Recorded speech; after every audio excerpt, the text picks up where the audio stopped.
반갑습니다. 12월 25일 수요일 큐티 스케치 시간입니다. 오늘 본문은 마태복음 2장 1절로 12절까지의 말씀입니다. 오늘 본문은 이렇게 시작합니다. 헤롯 왕 때 예수께서 유대 베들레헴에서 나시매 동방으로부터 박사들이 예루살렘에 이르러 말하되 유대인의 왕으로 나신 이가 어디 계시냐? 우리가 동방에서 그의 별을 보고 그에게 경배하러 왔노라 하니.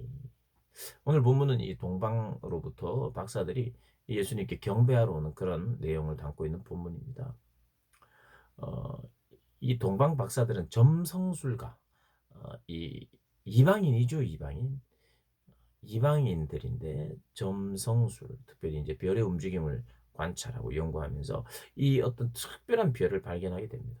그 특별한 별은 어떤 특별한 인물의 탄생을 알린다고 믿었고, 또 하나님도 이 시대에는 어떤 그런 특별한 별의 어떤 조짐을 통해서 하나님이 또 희미하게나마 하나님의 뜻을 또 사용하는데, 드러내는데 사용하신 또 방법 중에 하나였던 것 같습니다. 어찌되었든 성경이 소개하고 있는 그들이 별을 따라왔다는 것은 어떤 면에서 하나님의 인도인 것은 정확합니다.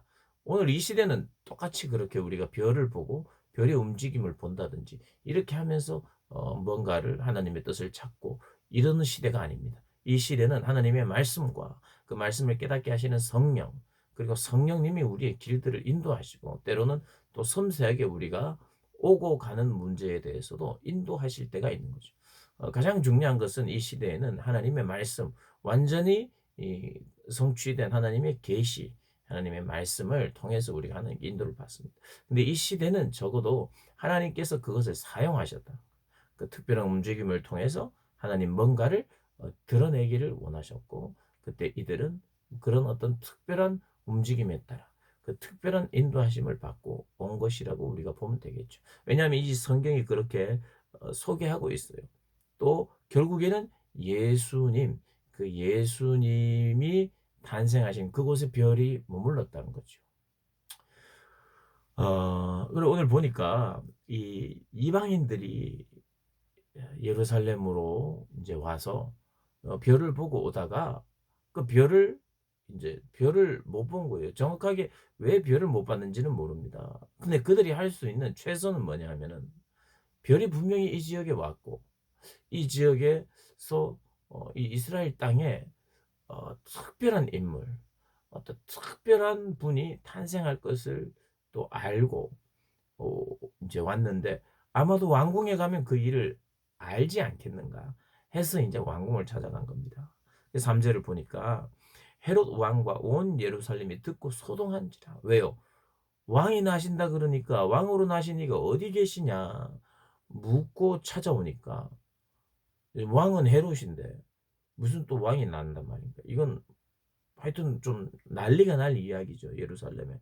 그래서 소동이 일어나고 왕이 모든 대제사장과 백성과 서기관들을 모아서 그리스도가 어디서 나느냐, 메시아가 어디서 나느냐, 특별히 왕으로 오시는 분이 어디서 난다고 구약에 이야기를 했느냐, 그렇게 물어보니까 5절에 이르되 유대 베들레헴이오니 이는 선지자로 이렇게 기록된 바 또 유대 땅 베들레헴아 너는 유대 고을 중에 가장 작지 아니하도다.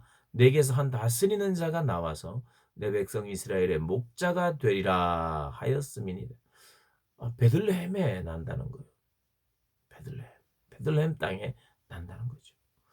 그래서 헤롯이 그 박사들을 불러 가지고 당신들이 메시아를 찾게 되면 왕으로 나실 이를 찾게 되면 나도 나에게도 좀 가르쳐 주시오. 그럼 나도 경배하러 가겠습니다. 경배하기를 원합니다. 이렇게 이야기해요. 이게 사실은 나중에 알고 보면 그 위협적인 존재라고 생각해서 그것을 확인하고 없애버리려고 했던 그런 헤롯의 마음이 있었던 것 같아요. 그러니까 나중에는 2장 우리가 오늘 본문은 12절까지인데 13절 이후를 보면 헤롯이 이제 죽이려고 했던 것이 이제 드러납니다. 예루살렘이 소동을 했어요. 소동. 왕이 왔다니까. 메시아가 왔다니까. 그런데 이 동방 박사들이 이제 베들레헴 쪽으로 가다가 또다시 별을 어 보게 됩니다. 별을 보게 되는데 그 별이 서 있는 곳, 별이 머물러 있는 곳에 가 보니 아기 예수가 탄생을 한 거죠. 그래서 그 앞에 경배하고 또 황금과 유향과 몰약을 예물로 드리고 그들이 이제 다시 왕궁으로 돌아갔다가 자기의 고향 땅으로 가려고 했어요. 그런데 꿈에 이 동방백이 박사들의 꿈에 헤롯에게 돌아가지 말고 다른 길로 고국에 돌아가라. 꿈에 그렇게 하나님께서 꿈을 통해서 그들을 또 인도해 주셨어요. 별을 보고 왔다가 하나님의 꿈을 통해서 다른 길로 가게 됩니다. 그러니까 이들에게도 어떤 신앙적인 발전이 있었어요. 발전. 별을 보고 왔다가 꿈을 통해서 하나님의 인도를 받고 동방 박사들이 고향으로 돌아갑니다. 이들을 뭐 우리가 뭐 구원을 받았는지 안 받았는지 우리가 이렇게 논하기는 쉽지 않아요. 그러나 이 모습을 보면 하나님께서 이 이방인을 통해서 예수를 가장 먼저 만나게 했어요. 어제 본문에는 목자들이 먼저 만나고 이방인들이 먼저 만나요. 하나님의 이 복음과 예수 그리스도의 나심은 온 세계 열방에 평등하게 또 차별 없이 알려지고 오히려 연약한 자, 오히려 이방인들, 그 이방인들에게 구원의 소식이 먼저 전해진다는 그런 어떤 메시지도 남기고 있습니다. 그래서 동방 박사들은 그들에게 신앙이 생겼던 것 같아요. 그래서 꿈을 통해서 고국으로 그 다른 길을 해서 돌아갑니다. 아무리 기다려도 박사들이 오지 않으니까 헤롯이 직접 나섭니다. 군사들을 데리고 그 지역 베들레헴 지역 근처에 가서 이 박사들이 안 온 걸 보고는 그 지역의 2살 아래 박사가 나타났던 그런 시점으로 해서 아이가 그때 태어났다면 이렇게 저렇게 한 2년 정도 안에 낳았던 아이들을 전부 다 죽이라는 그런 명령을 내리고 전부 다 죽입니다. 그래서 17절에 보면 오늘 본문 아니고요. 17절에 보면 라마에서 슬퍼하며 크게 통곡하는 소리가 들리니 라헬이 그 자식을 위하여 애곡하는 것이다. 라헬은 국모라고 할 수 있습니다. 야곱의 아내고 야곱의 아내는 요셉을 낳았고요. 라헬은요 요셉을 낳았고 베냐민을 낳다가 죽었습니다. 이미 그들은 아들을 낳고 먼저 죽었어요. 근데 아들을 잃은 그런 슬픔이라 그랬는데 사실은 엄마가 먼저 죽었어요. 그렇지만 여기서 말하는 그 슬픔은 이, 이 라헬에게 있어서 가장 원했던 것이 자식이에요, 자식. 그러니까 이 표현은 죽어서도 부모가, 엄마가 아들을 얼마나 사랑했을 것이며 그 아들의 죽음을 알게 되면 얼마나 통곡했겠냐. 그 통곡의 깊이를 더해주는 그런 표현입니다. 그래서 2살 아래 모든 아이들이 죽는 그런 일이 발생해 버려요.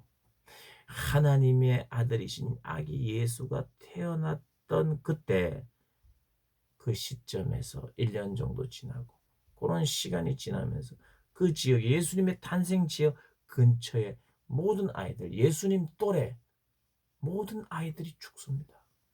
이런 굉장한 희생이 벌어져요. 무엇을 우리가 상징하고 있을까요? 우리가 이렇게 묵상할 수 있겠어요. 그 예수님이 탄생하시고 그 예수님을 우리 속에 우리 삶의 중심으로 왕으로 모셔드린다는 것은 우리의 자리를 내려놓고 이 왕궁에서 사는 사람들은 헤롯을 비롯한 이 사람들은 자기 높아지기를 원하고 자기 자리를 굳게 하기 위하여 자기를 자기에게 위협적인 사람을 다 죽여버리는 방식입니다. 이때 이 헤롯은 예수님은 이 땅에 자기 자신을 들여서 희생하여서 살리기 위하여 오신 분이 예수님인데 인간들은 특별히 기득권을 가진 이 왕궁은 그 예수를 절대로 받아들일 수 없습니다. 자기로 가득 차 있는 사람들은요 예수를 받아들일 수 없고 오히려 예수도 죽이고 하여튼 예수 비슷한 어떤 그 뭔가는 다 죽이려고 하는 그런 마음이 이들 마음속에 있어요. 여러분, 예수를 믿고 따른다는 것은 내가 죽는 것입니다. 나를 비우고 예수를 왕으로 초청하여서 그 왕의 명령을 따라 살아가는 건데, 이것이 예수 믿는 것이 말은 "저 예수 믿을게요." 하고 쉽지만 철저히 내가 죽고 하나님의 뜻이 예수님의 뜻대로 내가 산다는 것은 어떤 면에서는 피비린내 나는 그러한 일일 수 있어요. 우리도 그렇게 종종 피 흘리기까지, 때로는 정말 나 하나 죽이기 싫어서 굉장한 갈등을 내 속에서 겪을 때가 있죠. 예수님을 늘 생각하고 오직 예수님입니다. 오직 예수님입니다. 예수님 내 안에 사시옵소서. 날마다 그렇게 순간순간 고백하며 살면 몇 피비린내 나거나 정말 갈등이 없는데, 하나님께 그런 고백을 뒤로 하고 그렇게 기도하는 시간과 말씀을 가까이 하는 시간을 통해서 우리 하나님이 누구신지 늘 바라보는 그런 사람이 아니면 점점 내 속에 내가 자리 잡아서 내가 주인으로 살고 싶고 왕으로 살고 싶어서, 왕이신 주님이, 진짜 왕이신 주님이 오셔도 내가 왕이야 하고 예수님을 배척할 수밖에 없는 그러한 죄된 인생이라는 것을 예수님의 탄생 기사를 통해서, 이 동방 박사들의 뭐 실수일 수도 있고 또 하나님의 어떤 섭리일 수도 있는데, 이 사건이 일어나 버렸어요. 하나님은 그걸 허락하셨어요. 그러면서 오늘 본문에 이것을 적고 있어요. 예수님의 탄생 때 너무 기뻐했던 동방 박사들, 예수님을 찾게 됐어요. 그래서 마리아도 그것을 봤고 동방 박사들을 봤고 그들에게 예물도 받았고, 이런 좋은 일이 있었던 반면에 또 한편에서는 동방 박사들 때문에, 동방 박사들이 오는 바람에, 그냥 동방 박사들이 안 왔으면 이런 일이 안 벌어지는데 동방 박사가 하필 와서 그들을 꼭 예수님을 꼭 만나겠다고 찾아와서 이런 일이 벌어져 버린 거예요. 왕궁에 가 가지고 "왕이 어디 있느냐. 왕으로 난다고 우리는 알고 있다. 이 특별한 별을 보고 왔다." 그런 걸 설명하면서 헤롯의 심기를 건드렸어요. 조용히 그냥 베들레헴 땅에서 나셨는데 그걸 떠벌린 거죠. 근데 이것을 한번 우리가 생각해 봅시다. 하나님이 동방 박사를 보냈죠. 그래서 왕의 나심을 알렸어요. 어디에다가요? 왕궁에다가. 하나님이 허락하셔서 보내셔서 하나님이 인도하셨어요. 그래서 왕의 나심을 이스라엘 땅에 알렸는데 왕궁에 알렸어요. 여러분, 왕궁을 짓고 있고 그 왕궁의 주인이 나라고 생각하고 있는 사람이 그 이야기를 들으면 예수님은 죽이고 싶은 존재예요. 그러나 가난하고 소외되어 있는, 그리고 이방인들이 들을 때는 그 왕을 보고 싶은 거예요. 만나고 싶은 거예요. 그래서 목자들도 오고 동방박사도 오는 거죠. 그래서 그분을 영접하는 거죠. 그래서 그들이 별을 보고 별을 따라왔다가, 그 별은 불안해요. 별은 보였다가 안 보였다가, 그런데 꿈으로 현몽하여 그들을 인도했고, 요셉과 마리아도 꿈으로 인도했어요. 계시의 발전이 일어났습니다. 그들 안에 성숙함이, 하나님을 아는 지식이 더 생겼어요. 은혜죠. 그런데 이 시대는 그보다 더 완전한 계시의 완성인 하나님의 말씀을 통해서 우리를 인도하시지요. 우리가 오늘 하나만 포인트로 두고 묵상했으면 좋겠어요. 예수님을 정말 맞이할 수 있는 사람은 자기의 왕궁을 꾸미고 그 왕궁에 자기가 왕된 사람은 예수님 받아들일 수 없습니다. 근본적으로 받아들일 수가 없어요. 배척하게 돼 있어요. 심하면 죽입니다. 그리고 그 주변에 있는 것도 죽여요. 무차별하게. 씨를 다 말려버리겠다. 이런 그런 악한 마음이 스스로가 왕인 자들에게 있습니다. 여러분, 오늘은 성탄절입니다. 성탄절. 성탄절에 나는 내 마음이 나는 왕궁의 내가 주인이 아닌 이 왕궁의 주인은 예수님입니다. 라고 초청하는 날이 사실은 성탄절이 오늘 본문에 의하면 겸손히 그분을 초청하고 영원토록 나의 왕이 되어달라고 고백하고 감사하고 또 그래야 되는 날인 줄로 믿습니다. 철저히 자기를 비우고 하나님 예수님을 왕으로 모셔드리는 우리 모든 분들 되시길 주님의 이름으로 축복합니다.